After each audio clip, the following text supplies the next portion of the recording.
Bank, Israeli soldiers chase local teenagers throwing stones. They arrest one, appearing to beat and kick him on the ground, perhaps unaware of the security camera overhead. This footage is now part of a military investigation into the arrest. Allahu Akbar, Allahu Akbar.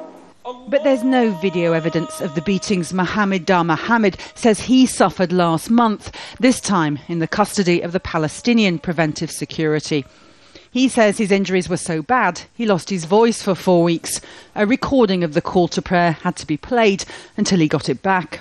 They tied up my hands and bashed my head against the wall. The number of arrests here has increased since the relationship between Hamas and Fatah broke down in 2007.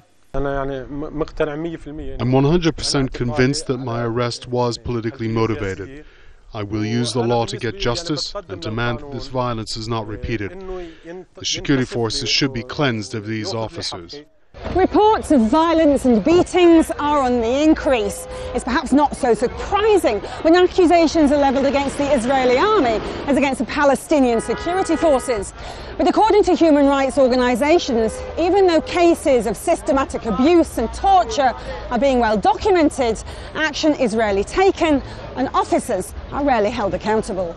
I think it's the culture that is really very much enshrined in the practice, and without being accountable to that kind of practice, which is not really making it taken very seriously. It has not gone beyond disciplinary measures.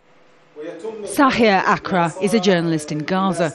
He's been repeatedly arrested by the police, especially since the division between Hamas and Fatah, and he describes torture and degradation in Palestinian detention.